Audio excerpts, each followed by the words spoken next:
Previously, on A New Winter, it was footsteps. Then, all of a sudden, there was a small beam of light.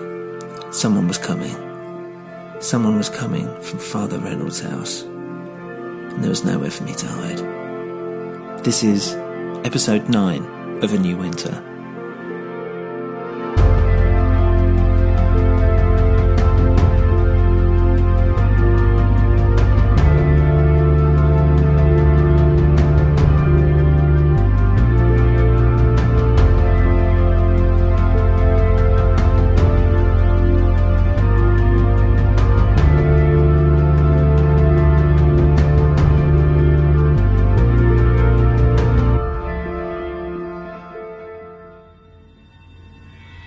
I froze in place and went for my knife. I crouched in the corner of the room, ready to strike whatever it was that had entered. The shuffling was slow. Did they already know I was here? The flashlight entered the room first, then the hand, then a foot, and slowly it emerged that it was the male police officer, the very same one that visited my house. I immediately dropped the knife before he could see me, and I raised both my hands in the air. "Don't shoot," I said. And I must have scared the life out of him because he dropped his torch and gave out a little scream. "Jesus Christ," he shouted. "You gave me a heart attack. What are you doing here?" "I needed to see it," I answered. "For myself, you see. I needed to know what was down here." "God, you're mad," he said.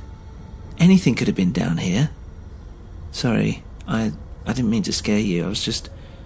I just wanted to make sure that, you didn't shoot me." "Shoot you?" he said. "I don't even have a gun." "Gordon Bennett, who knows that you're here?" "No one," I answered. "Look, sorry, what did you say your name was again?" "I'm Inspector Dewbridge, and I know who you are. You're everywhere these days." "Can we get out of here now?" We walked back out the way I came in complete silence. And once we hit the cool air, I suddenly felt like a weight had been lifted from me. I felt free, and I didn't really know why. "Now, lad," Dewbridge said, "what is going on in this bloody town? And why do you seem to be at the centre of it all?" "Well, I'd tell you," I said, "but I don't really know myself. And honestly, I'll tell you what I know, but I just don't want to tell you here." And so I took him to the pub that was around the corner. The very same one, actually, that I'd been with Jackie not so long ago. It was fortunately still serving, so we sat with a couple of drinks and I told him what I knew. I told him about Kate, that she'd been raped in Germany and that Jackie was there and saw it happen, that the rapist was here in the village, and his name was Henry, and he was German. I said how Father Reynolds took him in that night when I chased him, that I heard Jackie's phone coming from the church. Well, at least I thought it did. And how about the church had caught fire, and the trapdoor, just everything, all of it. Dewbridge quietly listened, nodding, never interrupting. But once I finished, he just took a gulp of his drink and rubbed his head. "Well, I don't know what to say," he said. "But look, there's something happening here in this town. And I don't know what's going on, but people are just not talking to us. Especially about Father Reynolds. It seems like the town is in love with him." And I suddenly thought of my mother. Was she drinking this Father Reynolds Kool-Aid too? "The main thing is," Dewbridge continued, "is that we get these missing girls back, and if we can't find Reynolds, then we find this Henry the German." "We?" I said out loud. Dewbridge lowered his voice. "Look, myself and Graham's are going to continue working this investigation officially. But you and I think we should keep in touch. I think we're going to need someone outside the police to help. Someone who's part of this village, part of the community. You're going to be an insider. Just think of yourself as some kind of informer. That's if you want to do it." "Well, look, I want to find Jackie," I said, "no matter what." "All right," he said. "Well, the good news is that we haven't found any bodies or anything like that. And I think those girls are still out there, and I think they're still alive." I walked out the pub, feeling a lot better. I felt more confident and reassured, and for once actually thankful for the police. Dewbridge was right. Henry the German was key. I had to find out if he was still around. I thought about what I knew of the man. I mean, apart from his grotesque physical appearance, there wasn't really very much. But I did know that he did seem to like young girls, and that basically he was a pervert, so more than likely he was having to get his kicks from somewhere. I couldn't think of a better place to start than the Lime.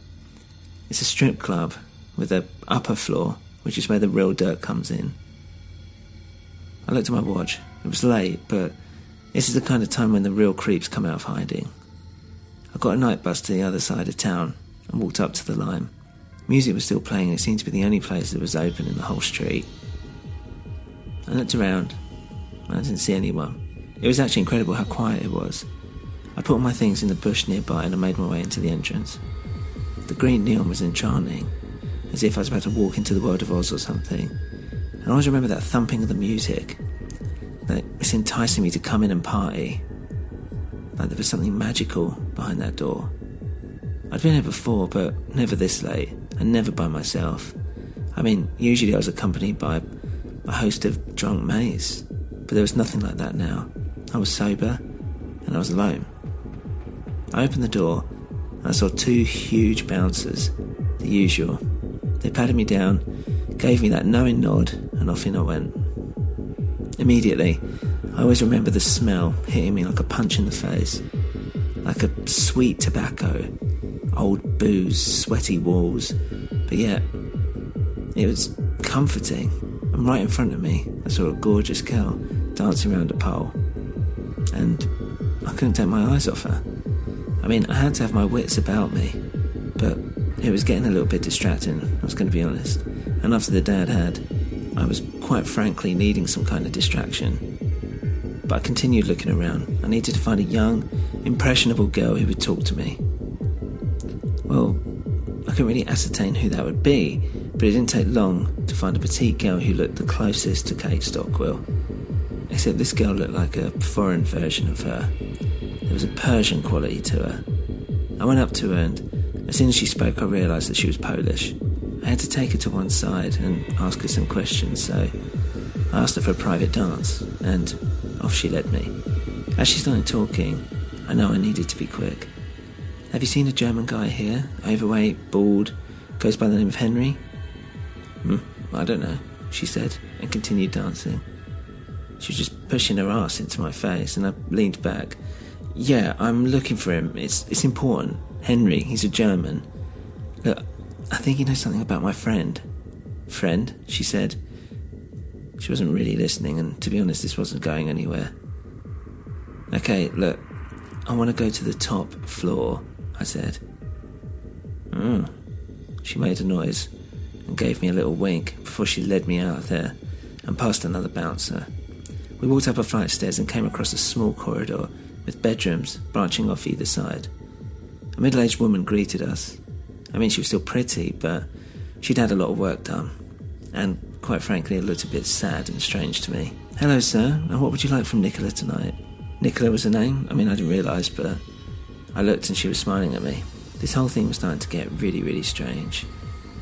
Look, don't be nervous, the older lady said. She knows what she's doing. Anything you like. Look, I need to find those two missing girls that you've probably heard about.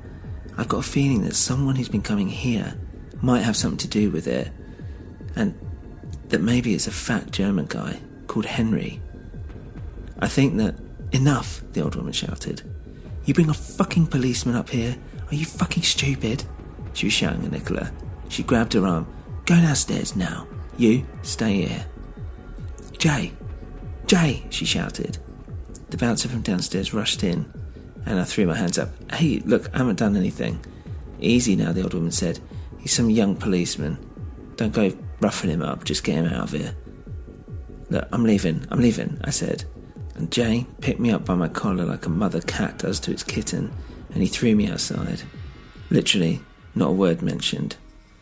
I dusted myself off and went to pick up my things from the bush, but, of course, they were gone. I couldn't believe it. All of it, gone. I was fuming with rage. I can remember it now. Typical, I thought. Lucky it wasn't anything expensive, but still. And just then I heard a small voice. Hello? I turned around and it was Nicola, the stripper. She was finishing putting her clothes and shoes on, and She clearly rushed out to meet me. Hi, I answered back. That was stupid, she said. If you're a policeman, then you're a bad one. I did love her thick Polish accent, and I couldn't help but smile. I'm not joking, she said. They will kill you. They'll remember your face. Look, all this stuff of they and them, I don't know what's going on. I mean, I really wasn't having a good day. But, to be honest, Nicola brightened up my evening a little bit at least. Look, I said slowly, all I want to do is find my friend. And to do that, I need to find out where this Henry the German is. This stupid, fat, ugly bastard who I know must have been here at some point. Even if I just had a look inside, I need to find this guy. Fine, Nicola said. Fine. I'll show you. I know who he is, and I'll take you to him. But first, she said, I recommend that you buy a gun. If you enjoy the show, please leave a review on your podcast platform of choice. For more info, including how you can support the show, please visit anewwinter.com. Music today was by Kevin MacLeod, Purple Planet Music, and We Talk of Dreams.